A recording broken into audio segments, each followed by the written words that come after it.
사회적으로 핫한 이슈를 키워드로 알아보는 핫키워드 시간입니다. 이민재 캐스터 안녕하세요. 안녕하세요. 네, 고금리 상황에 빚 상환 여력이 떨어져서 한계 상황에 내몰린 대출자들이 늘어나고 있습니다.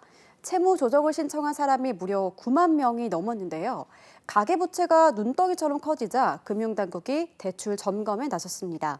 초장기 주택담보대출의 연령 제한을 두는 방안까지 검토 중인데요. 어떤 내용인지 핫키워드에서 살펴보겠습니다.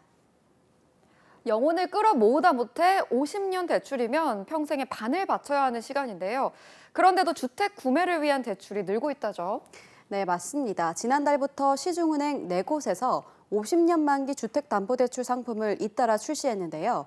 상품 취급액을 집계해봤더니 한 달 만에 1조 2천억 원을 넘어섰습니다. 최근에는 카카오뱅크도 주택담보대출 만기를 50년으로 늘리는 등 인터넷 은행에서도 50년 만기 대출 상품을 출시하기 시작했습니다. 대출 만기가 50년이나 되는 초장기 대출 상품인데도 이토록 흥행하는 이유는 무엇일까요? 네, 바로 대출 한도 때문입니다. 대출 만기 기간이 늘어나면 그만큼 매달 상환해야 하는 원리금은 상대적으로 줄어들죠. 물론 내야 할 이자가 불어나긴 하지만 총부채 원리금 상환 비율, 즉 DSLR 규제를 받는 대출자의 처지에서는 대출 한도가 늘어나는 효과를 누릴 수 있습니다. DSLR 규제가 연소득 대비 해마다 갚아야 하는 원금과 이자의 비율을 기준으로 하기 때문입니다. 주택 구매할 때는 큰 도움이 될 것 같은데요. 그런데 정부에서 다시 규제 카드를 만지작거리는 이유가 뭔가요? 네, 50년 만기 대출 상품을 이용할 때는 별다른 나이 제한이 없는데요. 이 때문에 총부채 원리금 상환 비율을 우회하는 수단으로 활용된다는 지적도 나옵니다. 김주현 금융위원장도 50년 만기 대출이 규제 우회 수단으로 활용돼 가계부채가 늘고 있다고 비판하기도 했는데요. 실제로 은행 가계대출 잔액은 지난달 말 기준으로 1,068조 1천억 원으로 역대 최대를 기록했습니다. 만약 조치한다면 어떤 규제가 취해질 수 있을까요? 네, 경제의 걸림돌로 꼽히는 가계부채가 다시 증가세로 돌아서자 금융당국은 나이 제한 카드를 검토 중입니다. 아직 구체적으로 결정된 건 아니지만 50년 만기 주택담보대출에 연령 제한을 도입할 때 청년층 기준이 되는 만 34세 미만으로 한정하는 안이 우세한 것으로 알려졌습니다.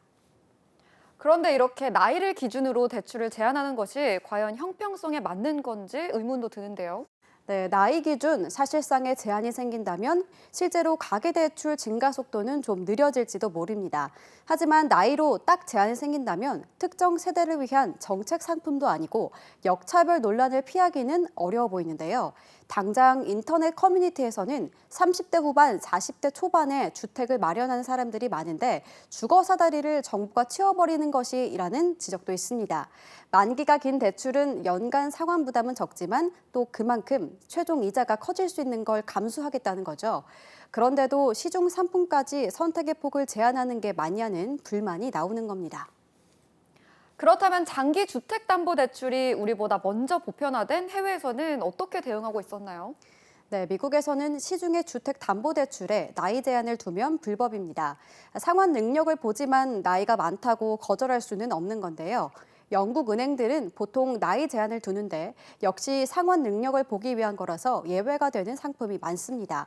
그래서 나이 제한을 두는 부분에서는 금융당국의 고민이 클 수밖에 없어 보입니다.